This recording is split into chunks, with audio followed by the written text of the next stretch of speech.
We often say the word as a question. When? For Rotarians, the word isn't a question. It will be that moment in time when decades of dedication and persistence result in the final eradication of polio. It's when. When polio is eradicated, and I do mean when, not if, it will be one of the biggest advances in public health in human history. I know that it is a question of when polio will be eradicated, not if.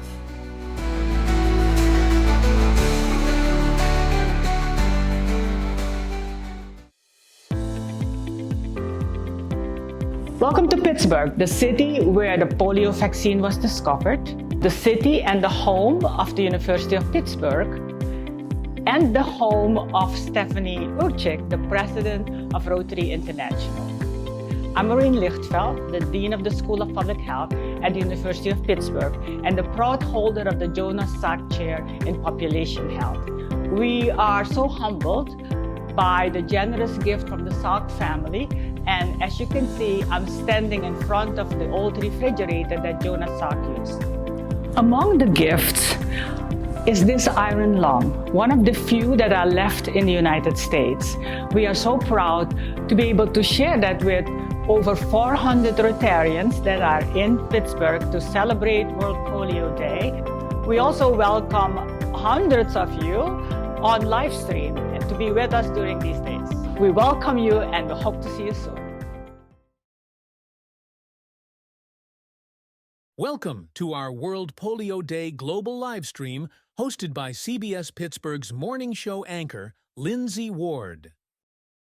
First and foremost, good evening. So good to see you. I would first like to introduce myself. You did see that brief clip, but I'm Lindsay Ward, morning anchor at KDKA TV in Pittsburgh, Pennsylvania. I will be the moderator for tonight's World Polio Day live stream. So we're talking about how this year's theme is polio, the past, present, and future. And for the next hour, you're going to hear from doctors, educators, and supporters about polio, the work that's being done to eradicate it, why we're still seeing cases today, and also how and why did Rotary get involved in the first place. So tonight, hopefully you'll get those answers and so much more, especially about the future as we move things along. So let's get started. I first want to introduce you all to the president of Rotary International, Stephanie Urchick. Stephanie is a Pittsburgh native. And she has been a Rotarian since 1991 and has participated in numerous international service projects, including national immunization days in India and Nigeria. She also encourages members to join or even start Polio Plus societies in their districts in hopes of ending this disease. Okay, Stephanie, so let's start with you. We have a list of questions for you to answer in regards to this. So first, can you tell us about the new Rotary Action Plan, which does include 4 guiding principles, and really how it's impacting communities all around the world? Absolutely. First, I must say how excited we are to have you to be part of this event. It means a lot to us, so thank you for joining us today. So our action plan is really a result of a strategic planning process that Rotary engaged in several years ago. And we realized that as an organization, we wanted to move into a thriving future.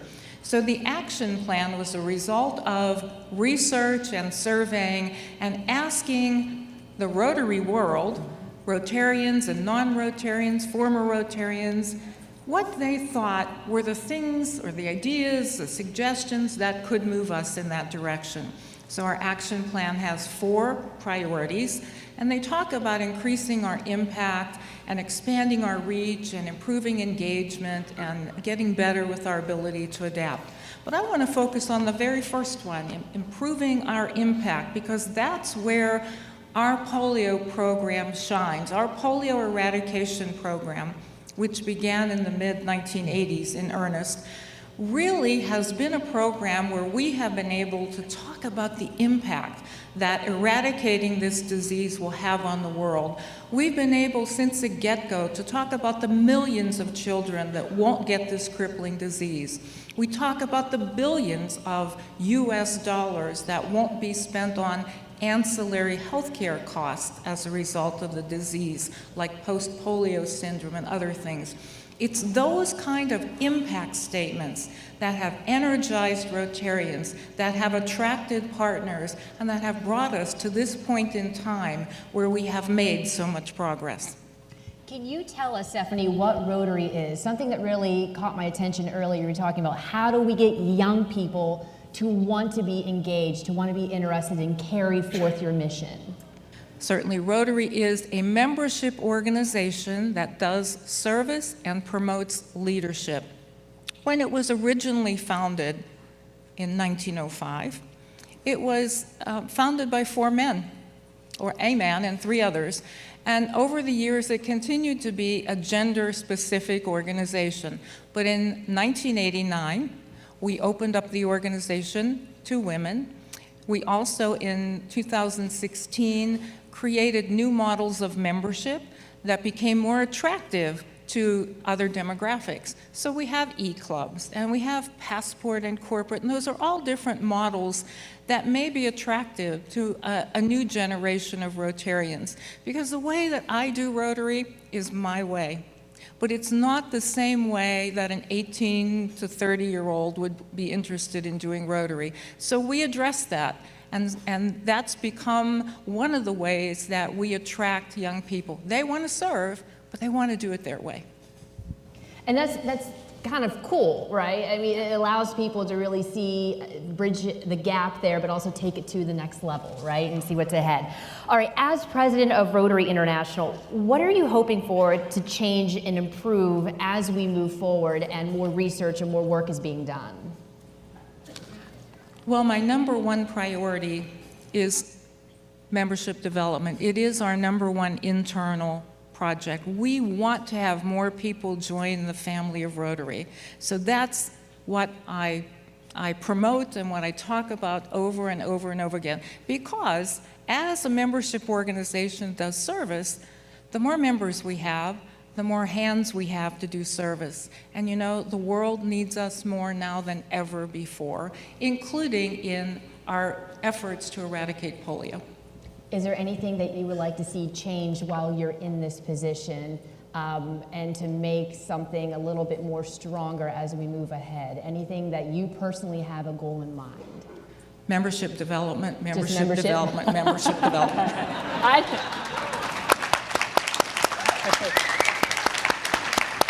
Now, you're fairly new to this role. Anything that surprised you since taking over? What the surprise for me is really how much fun I'm having. This is an awesome responsibility, but I have fun every single day because I get to meet the family of Rotary. I get to see how Rotary happens around the world. I am blessed to be in this position. So that's really what is so amazing. Do you find it's even more special because you're from here and this event is here in your home city? That has to mean something too.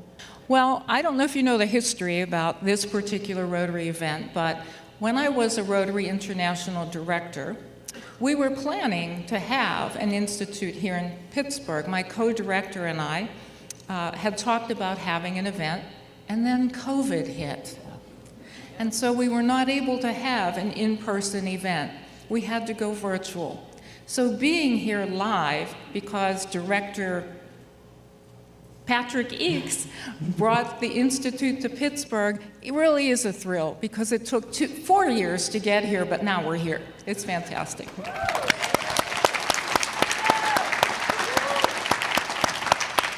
So we know that membership is definitely your #1 goal here, which is something that you mentioned even beforehand. But before we wrap you up here in about a minute, is there anything that you would like to say in closing to really hone in on the importance of being a Rotarian and really what is ahead in the future for the organization? Well, certainly here we go. Every Rotarian understands our organizational motto, which is service above self. We are in this organization because we want to change the world. We get attracted to it for different reasons. Sometimes it's fellowship, sometimes it's business networking, sometimes it's professional development, Sometimes it's service, but we always stay because we get engaged in the many, many service projects that change our communities and change the world. Everybody, let's give a round of applause for Stephanie Urchick.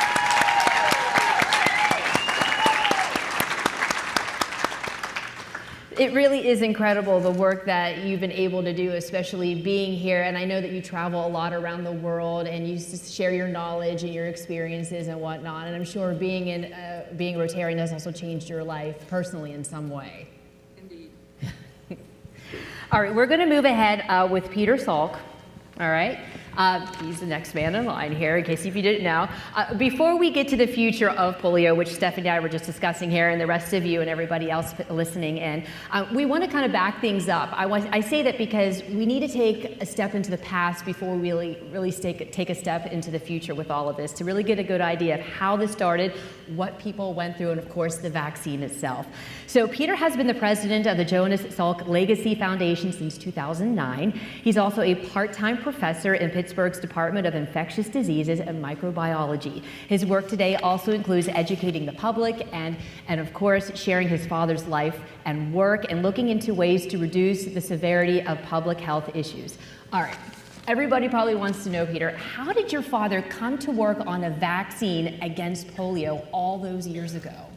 Well, just to say something about the human side of things. When my father was young, he prayed that he could do something to help change the world.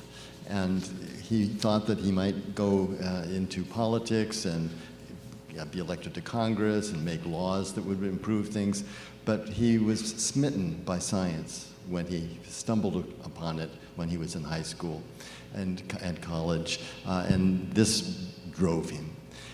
He worked initially on the first influenza vaccine with a mentor at the University of Michigan, which was introduced at the end of World War II. The troops came to Pittsburgh in 1947 to work on a virus research laboratory here, was selected by the National Foundation for Infantile Paralysis to participate in a study to determine how many different types of poliovirus were there, because you had to include all different immunologic types in a vaccine to be successful. He did that work with alacrity and began to move his laboratory towards what can we do to get a vaccine that will work. And he wanted to do this using a killed vaccine for safety purposes. It ran against the way scientists thought at that time. They thought it had to be a live vaccine. He and his very skilled laboratory team put in enormous efforts to answer all of the questions that needed to be known before having a vaccine that could be tested on a large scale. They all just put their heart and soul into this. So that's sort of the human side of the background. Tell me or tell us about the challenges, because I'm sure your father ran into them, and I'm sure this is a very long process. It's not like, oh, I made a vaccine and we're done and ready to go and to save the world. I mean, there's a lot of back and forth with this, right? A lot of failed tests, a lot of positives, and eventually moving on. Tell us about the journey that he went on. Yeah, there were so many different things that had to be known. Donald Burke at the School of Public Health has just written a draft article that goes through all of these different challenges.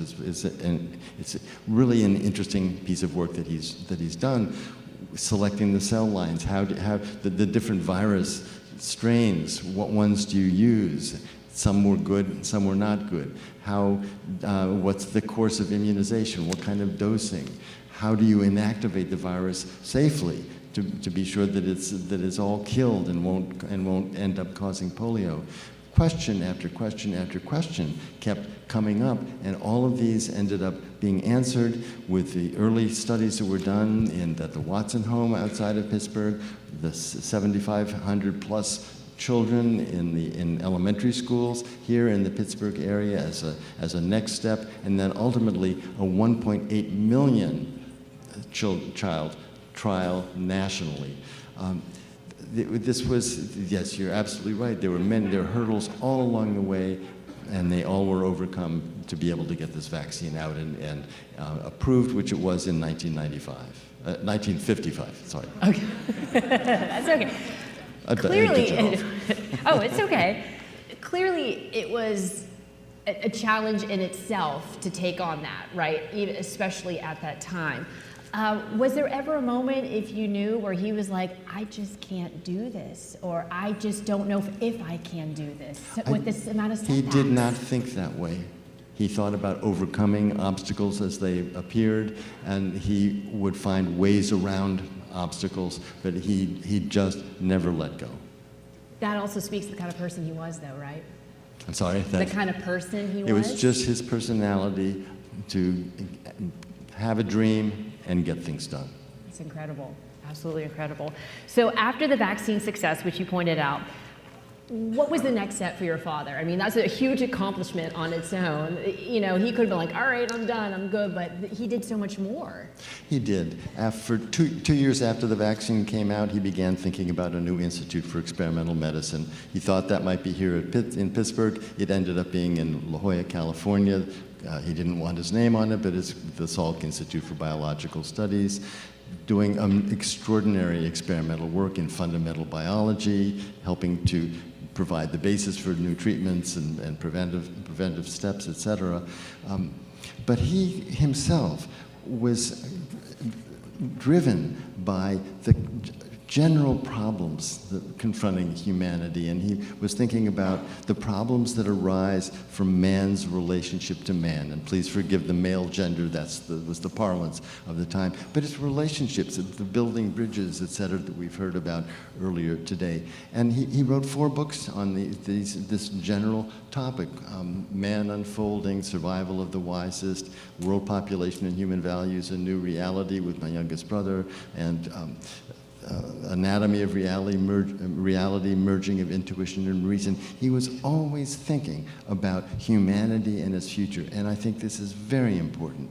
This is what we're confronted with, so many problems, even beyond the particular medical problems, with war, poverty, environmental change. We have to have our attention on these things, and it interacts with the polio eradication program. How can you eradicate polio in areas where there's war, where there's conflict, where there's so much social tension and anxieties and so on? We have to be turning our attention to those areas as well, if not only to succeed with this program, but the other kinds of things that are needed to improve the human condition. So I think that this is, and I'm glad to know that Rotary has its own interest in world peace, and these things come together as one.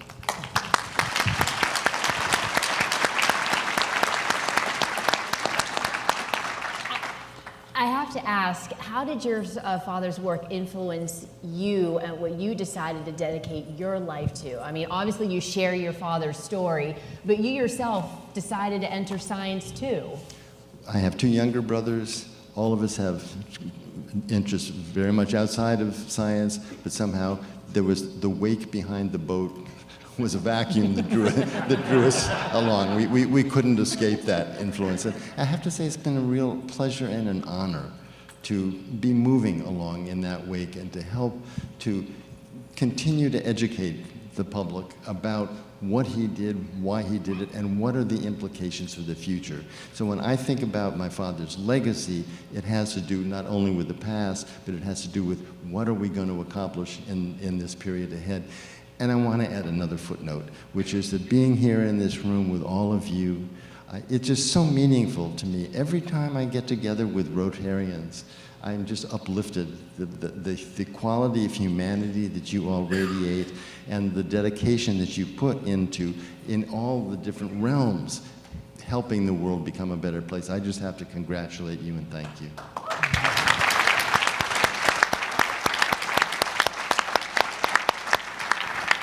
And I got one more question for you before we go to another video.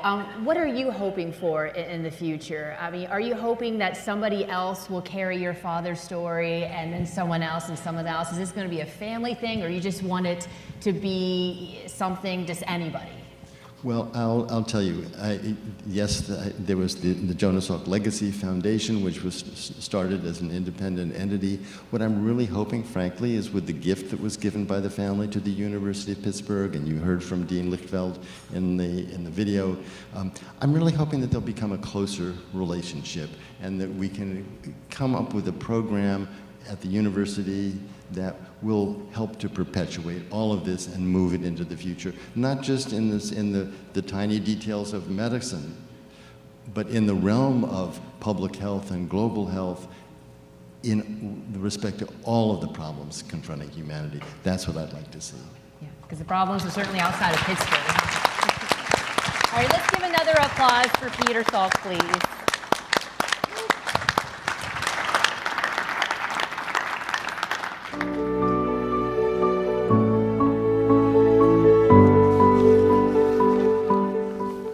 John, I did not know John as well as I knew Herb. I knew Herb really well. But in 1979, Clem Renoff was president of Rotary International. And he decided, or Rotary decided, to do a 3-inch grant.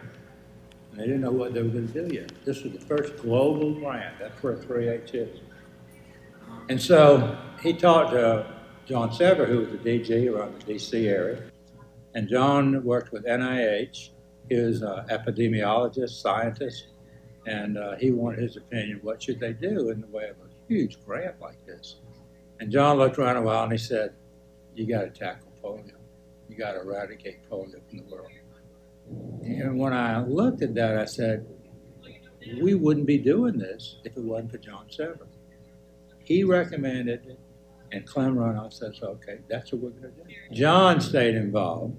I mean, he initiated. His father was a physician, a pediatrician in Chicago. He remembers his father treating kids for polio. He remembers saving Sundays, they called it, when they go to a school. Well, that's ever, I don't know what we'd have tried to eradicate. Smallpox had just been done in '79 from the entire world, right? Only disease, smallpox. And so Carlos Canseco said, I want to plan by Rotary's 100th anniversary, 2005, 20 years from now, how are we going to do it? And there's a committee, and John Sever was on there with a few other people, and Herb Brown was on the board of directors. And Herb was a liaison from that committee to the board. So when they decided and put together this plan, they said, Herb, we want a plan for you in charge of the United States, Mexico, Bermuda, and Bahamas and Puerto Rico. Your role is to head up the drive to raise this money. The goal was $120 million. It sounded like a lot of money. This was the first time we had done a corporate project. This was the first corporate project in Eradicate Polio, and the first time we'd done a real drive to raise $120 million. The net of that is we raised 247, and Herb's part was 119. I mean, we've raised probably over $3 billion now, but that was the start. I went down for Herb's funeral in Clearwater, and he and his wife, Dion, are very philanthropic in that area, and she has her own foundation. She does a lot of things local in the area. Here this guy gets out of this whatever President's Rotary ride in a big car and stops and says hello. I didn't know him from Adam. He didn't know me. And he just, his theme that year, I'll never forget, was act with integrity, critical, serve with love, critical, work for peace. And that theme is still important today. You think about where the world is. And that's who Herb Brown was. He was very philanthropic in his community and in Rotary.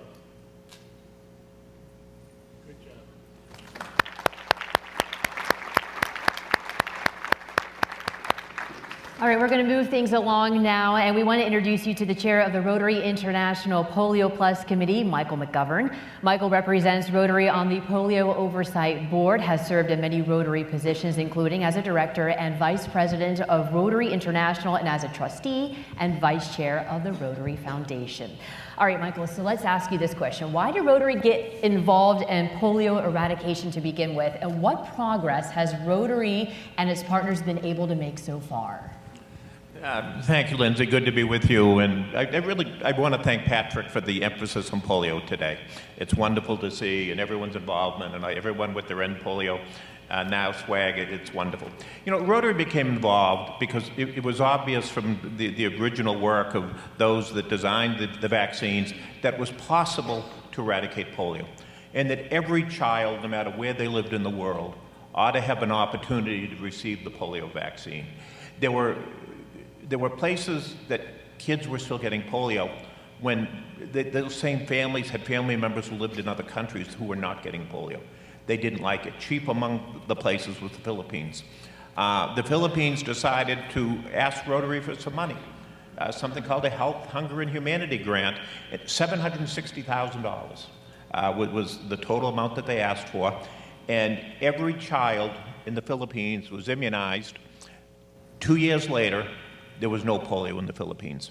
Rotarians, pretty bright people, decided that if that could happen in the Philippines, why can't it happen in the rest of the world?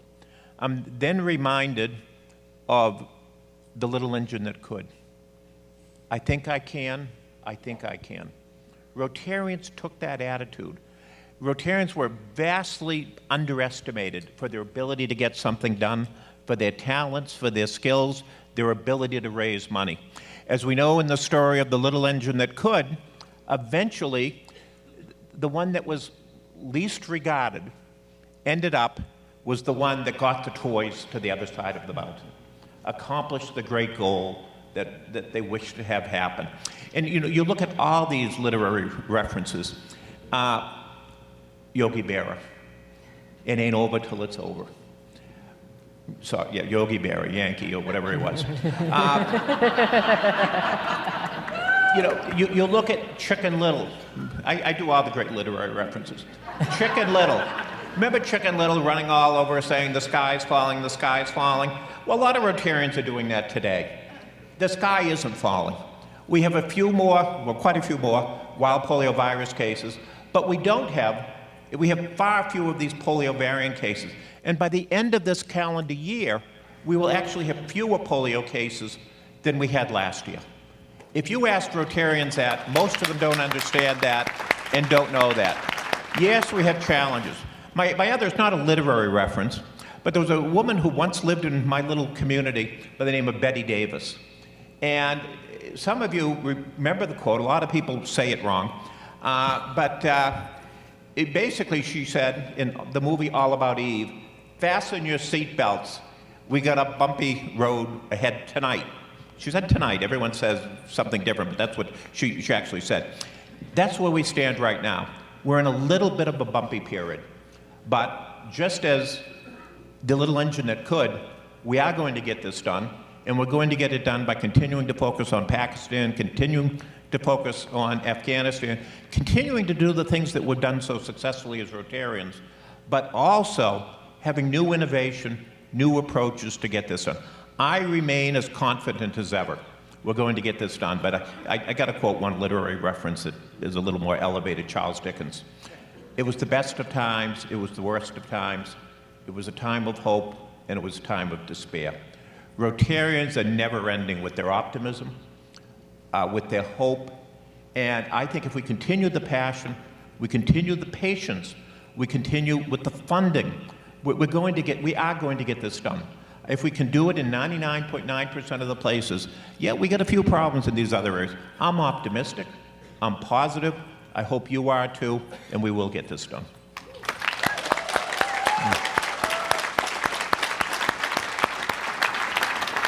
Don't they always say your way of thinking, if it's positive, is halfway there? You already halfway to your goal. Isn't that the case for a lot of things? You briefly mentioned Pakistan and Afghanistan. We're still seeing cases there. Why do you think that is, and what needs to be done? This year, between Pakistan and Afghanistan, we've had 62 cases. That's 50 more than last year. Last year, we had 12 wild poliovirus cases in the world. Where we ran astray is in two places. There was an area of Afghanistan, like Kandahar, which some of us remember seeing in the news quite a bit, where they did not allow house-to-house vaccination. As a result, a lot of kids were not immunized, and the polio was still circulating in the region, and some of those kids have come down with polio. Huge issue, and a huge issue we're now dealing with too is that the government, de facto government in Afghanistan has, while we only had that one city, they've now banned house-to-house vaccination throughout the country. They are allowing site-to-site vaccination, which is showing a little more flexibility, but we need to get that house-to-house vaccination to get it done. So it's a challenge. It's a challenge in Afghanistan, but even since that pronouncement 3 weeks ago, we've already seen progress and a recognition that in the end we love our children. And that's the message that some of the folks in Afghanistan are passing back along. And again, with that optimism, I'm confident that they'll recognize to put the children first, and and it means so much to the rest of the world. In Pakistan, there was too much of a focus on southern Khyber Pakhtunkhwa, northern Waziristan. That's a geographic region. And that's where all the cases were. It was where all the focus, and they took their eye off the ball in a place called Baluchistan, which is the province just south of there. It's the Quetta block, Quetta, some of you may have heard of that city. And in that city, they canceled immunization days for reasons that were really, in our view, really weren't necessary. There was a big football match. There was the football, F-U-T-B-O-L, not the Pittsburgh Steelers. The real football. I'll get myself in trouble with Stephanie. But there wasn't that focus. And, as a result, it got a little bit away from them. And they also had kids, we were discussing it before, who are undernourished. They get the polio drops, runs right through their system, and as a result, they don't gain any immunity because their systems just aren't functioning. Their gut isn't functioning right.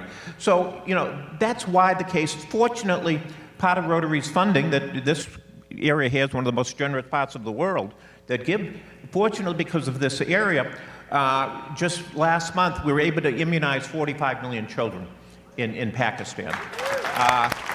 And the government has they've heard from the Rotarians there that we're not going to stand for this. The kids need to be immunized. It's for the kids' benefit. So I am hopeful. I'm feeling optimistic. But you know what? You got to keep at it every day. You got to, chug up that mountain. And I'm also, one other literary reference before I be quiet. It isn't literary. Chutes and Ladders. Anyone remember that game? If you remember Chutes and Ladders, you have a dice. You throw it on the board, and then you land on a certain block. There's 100 squares on the block. Sometimes you land in a spot where there's a slide or chute, and you go down and you lose ground, and you have to start again. You roll the die again, and then you land on a spot that there's a ladder, and you suddenly jump up. Well, if you know this game, and if you remember it, there's 100 squares. I recently read Wikipedia, where you find out everything. The odds of eventually getting to the top are 39, it takes 39.2 throws of the die to get to the top. We've been at this for 37 years. So I know it's not scientific. I'm sorry, Dr. Salk. But if you look at the Chutes and Ladder principle, we're 2 years away. Thank you.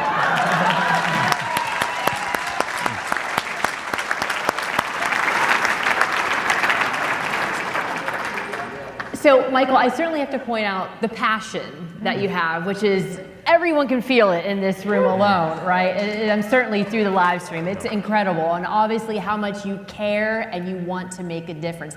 But I also hear an underlying of frustration too, right? So where do we go forward? You talk about optimism, you talk about what we need to do and the changes. Before we wrap things up with you, what is the timeline to finally get this done and really move ahead?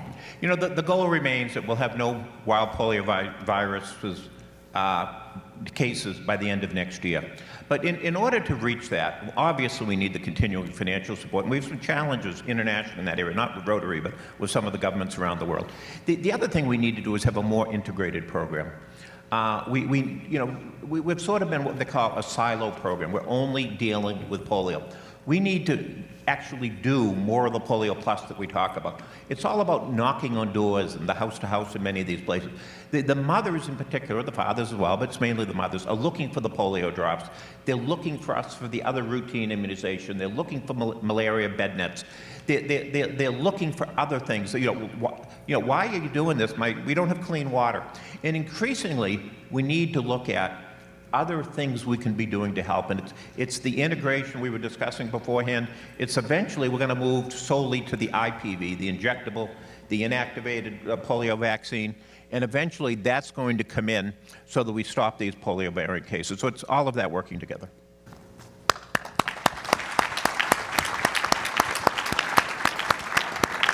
I think all of us can agree that we love the character that you brought here tonight for sure, and just giving it a different look than not making, it is a serious topic, right? Life or death, but you're also making it engaging for people and hopefully energize people who are watching this that maybe aren't familiar with Rotary or aren't familiar with the history of polio. So we thank you for that, Michael. I try to prove that old men with gray hair can accomplish it.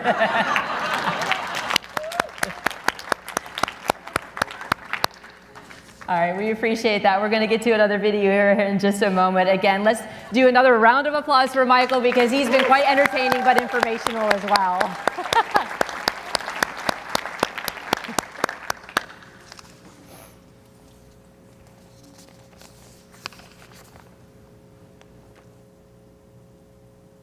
Hi everyone, I'm Minda Dentler. I'm a polio survivor, an athlete, and a global health advocate. My legs were paralyzed because I contracted polio as a baby in India. Hi, my name is Ina Pinkney, and I got polio 11 years before there was a vaccine. At age 4, I was stricken down in polio. At that time, I was in London, and the virus was sweeping the world. Hi, I'm John Nanny, District 7630, Polio Plus Chair, member of the Polio Plus Advocacy Task Force for the U.S. Congress, and a polio survivor. I know what life is like when a child is not vaccinated. A child that comes down with polio will suffer their whole life. Hello, family of Rotary. World Polio Day on the 24th of October is a chance to recognize our progress and to encourage people to act to finally eradicate polio. This year, we have experienced both progress and challenges. But as people of action, it is up to us to build on our progress, face the challenges, and stay focused. I was inspired by frontline health workers during a visit to Karachi, Pakistan earlier in the year.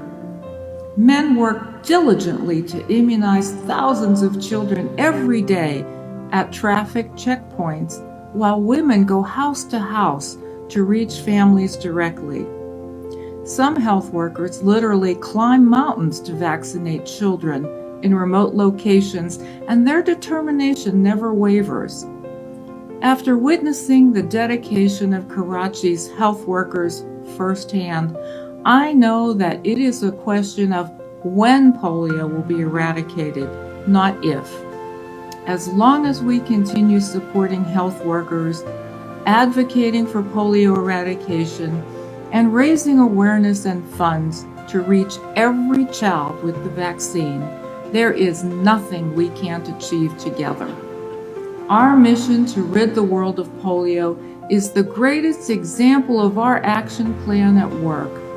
Our collective action has brought us 99.9% of the way there.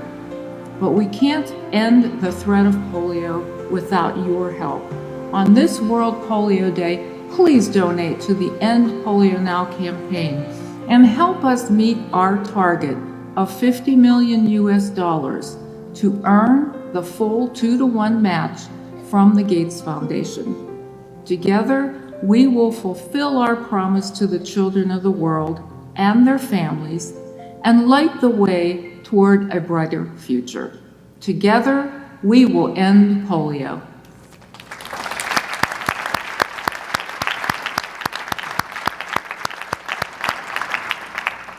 All right, we have Stephanie here, as you know, if you just heard in that video about your time with frontline workers, and we have to know what do they bring to this fight into ending polio, but also the women that are involved as well, Stephanie?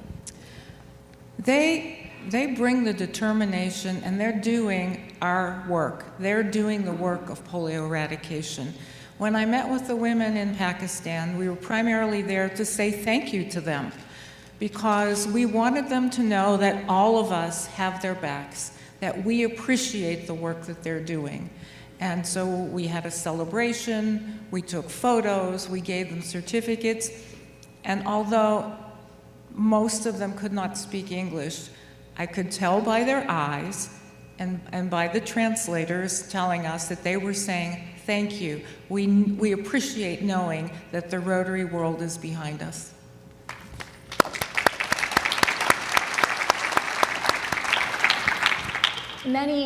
You brought also a wealth of knowledge to them that maybe they didn't have. What was it like for you to literally educate these women and these frontline workers and to really get them to be motivated to do what they were doing, the work? Well, primarily we were sharing how far we've come, because we wanted them to know that it's just a small area in Afghanistan and Pakistan, just a small area where they're working, that remains our challenge. And so it was important for them to know, so that they understood the importance of the work that they continue to do on behalf of the world of Rotary. And it's there, you're giving them the opportunity to spread that message, right? And hopefully that other people become more aware about the importance of the message that you're delivering. Absolutely. You know, that's part of our story in Rotary. You know, when you think about it, when polio is eradicated, we all become a part of history. We can tell our children, our grandchildren, that as Rotarians, we were part of a movement that helped eradicate only the second disease on the planet. That's important.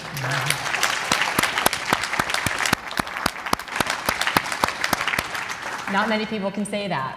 Not many can say that's correct. Right? That's really incredible if you stop and think about it.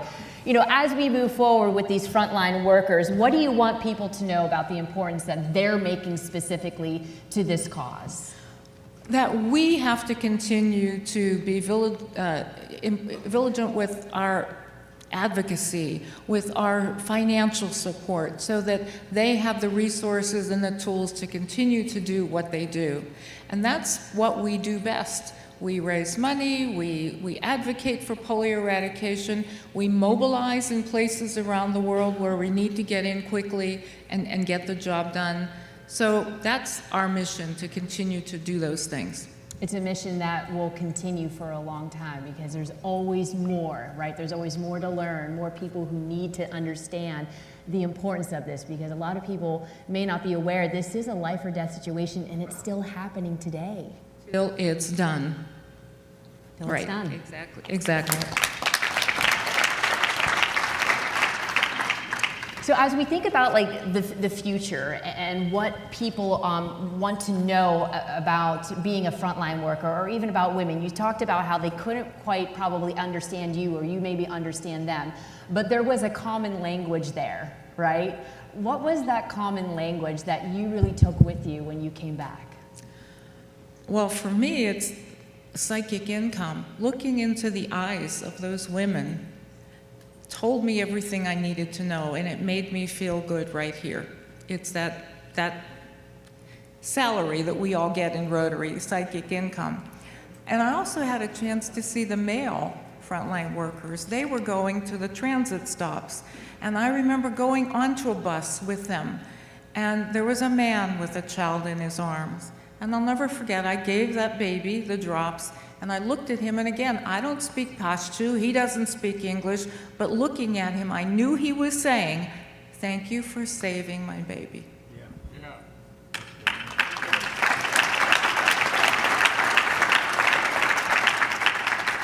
That is an incredible feeling, to know that you made a difference in that man's life and his family. We all did. Every one of us who contribute to polio, who stand behind the effort, we are the ones who can share in that feeling. Yeah, it's amazing. Stephanie, we thank you, and of course for that story that you shared.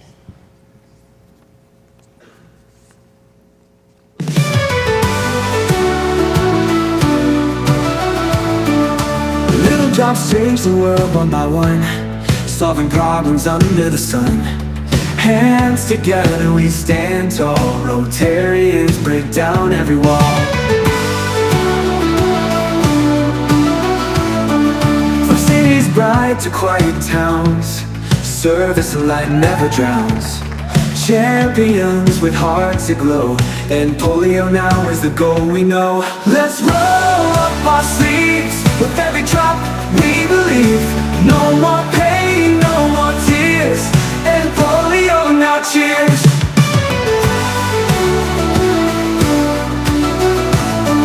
Bound by purpose we take flight, darkness bows to the light.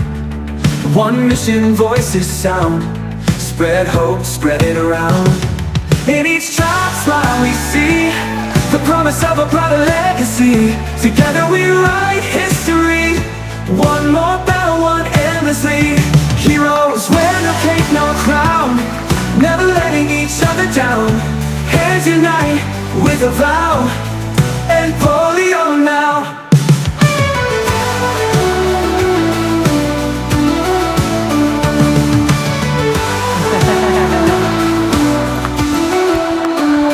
Let's roll up our sleeves, with every drop we believe.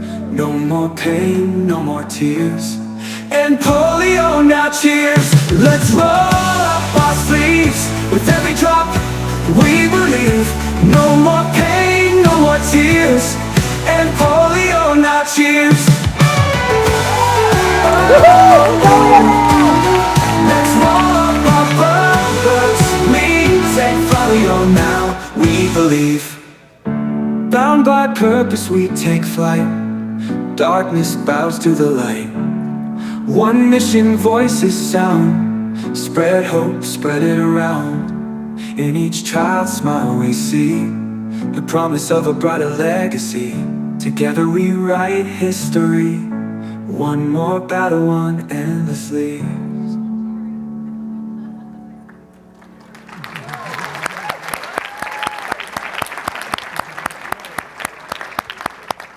That was a fantastic video. Okay, our last speaker is John Germ, and John joined Rotary back in 1976. He served as president and chair of the trustees of the Rotary Foundation, was chair of the International Polio Plus Committee, and in 2013, the White House recognized him as a champion of change. John, a lot of progress has been made here to eradicate polio, but what will be required to complete the eradication of it? Reaching every child in the world. In order to do that, though, we've got to increase our leadership. We've got to have strong leadership out of the countries. Pakistan went through an election that took 6 months. Mike was in Pakistan a year ago. If he would today, he would not be working with the same people that he worked with before, so that's got to change. Afghanistan is going to have to change to where we can go door to door, or we're not going to get there. We have got to change in Rotary in the fact that we've got to provide leadership to our younger Rotarians to emphasize to them why it's important that Rotary started this and why it's important for Rotary to finish. Every person in this room is a polio supporter, polio eradication supporter.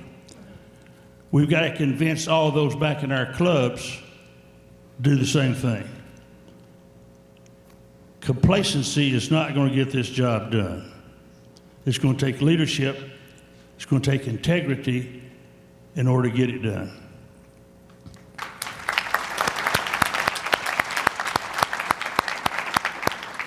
You talk about the importance of people taking it seriously. What do you mean by that, and what can we do to have younger people, you mentioned younger people, to really understand the importance, to really bring us together and to continue the fight? I think it's the education. Very rarely in my own club does anybody ever talk about the eradication of polio. Now, we have a charity and club projects committee. We contribute to once a year to the annual fund or to the program.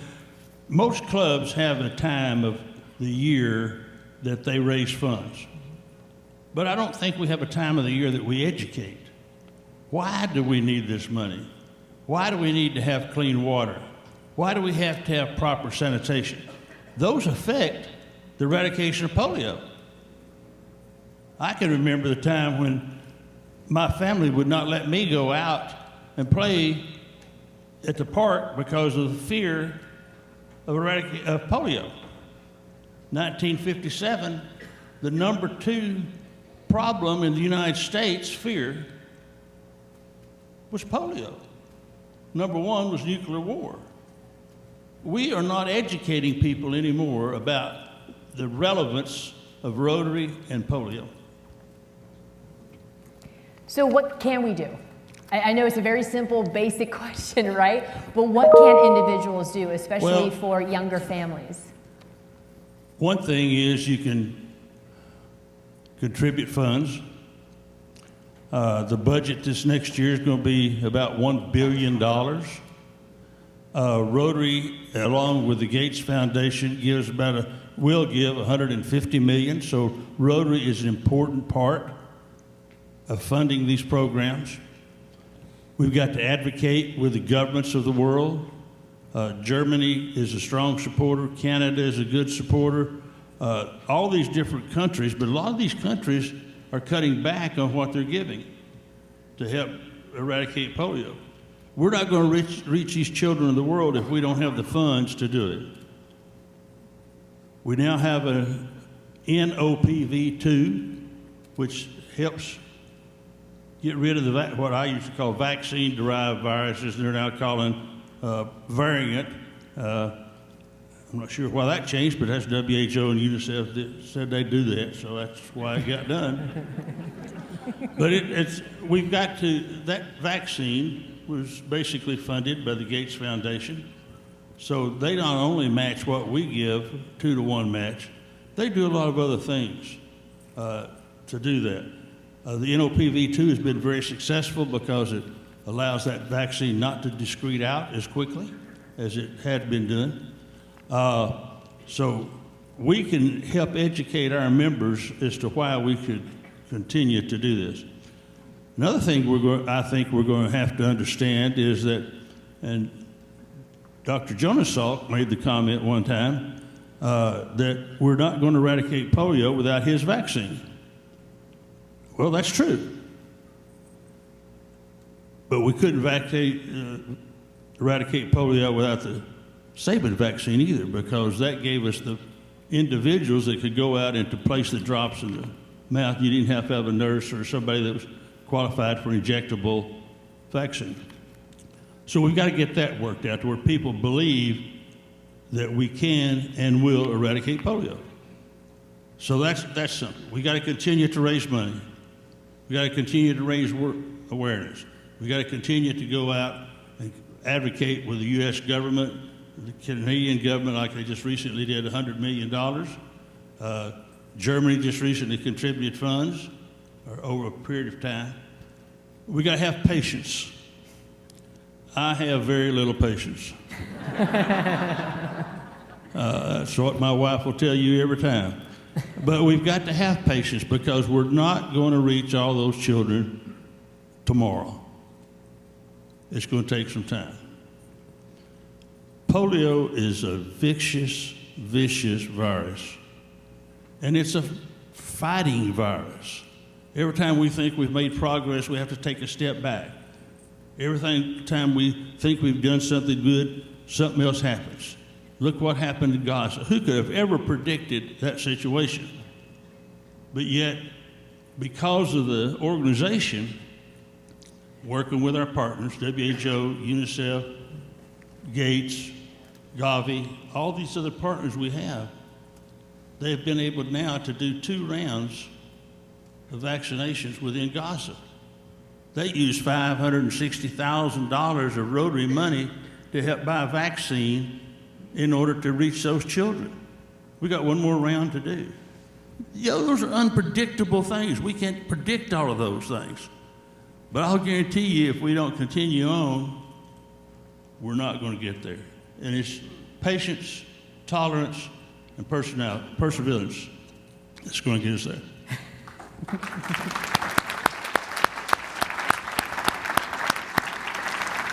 So another. And by the way, as a new Paul Harris fellow, you can contribute too.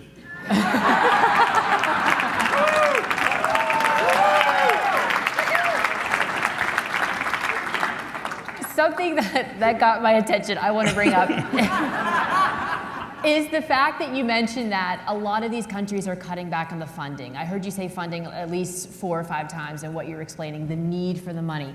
Do you think that we need to start thinking about going more local and say, hey, we can't rely on these big foundations or these big corporations or these big whatever it may be to do the funding? Like, we're going to have to maybe do something more grassroots in order to fill those gaps? Well, I think we do. I just got the letter yesterday. I just called the lady today from the Jack Blaine Foundation, and they're going to give us $300,000, $100,000 a year for 3 years. And they're doing something different, though, than just giving that money.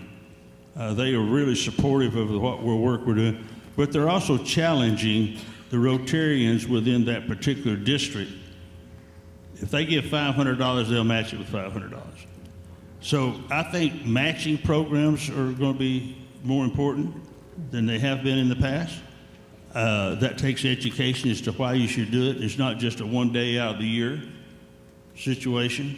It's not just on Polio Day, Worldwide Polio Day. It's going to take us doing it all the time. But yes, I think we do have to go out and reach out. We're not approaching businesses like we should be doing. Most of the business leaders are in Rotary, a lot of them are in Rotary, but the fact is they think in smaller terms, not in the bigger terms. And I think there's grants out there that we can get. What is the end game then? The end game is very simple. Kill this virus and eradicate polio and save the children.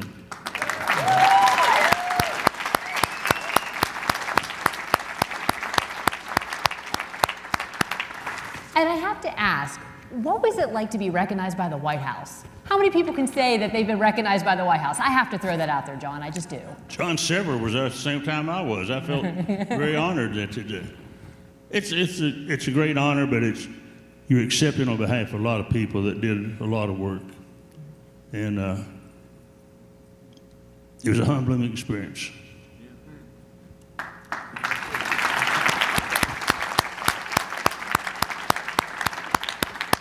John Germ, thank you so much for sharing that information and letting us know what we need to do. And funding is certainly one of the bigger topics here when it comes to eradicating polio. So we now want to do the closing of this program, and we want to thank you so much for joining us on this very incredibly special World Polio Day live stream right here in Pittsburgh, Pennsylvania. It's been an incredible session, and I hope you all here feel energized about the progress that's been made and the work that still needs to be done in order to eradicate polio. So I also like to extend a massive thank you to our incredible panelists here. We got Rotary International President Stephanie Urchick, of course, Dr. Peter Salk, Mike McGovern, and past Rotary International President John Germ for their insights into the past, present, and future of this global effort. So let's remember that we all have a role to play in ending polio for good. Rotary's commitment to this cause remains as strong as ever, and with the help of people like you who are watching, of course, everybody here, the dozens of you here present in Pittsburgh, we thank you, and we are confident that we will succeed. Again, we thank you so much for your support, for being part of this historic moment. Let's give one final round of applause to everybody here.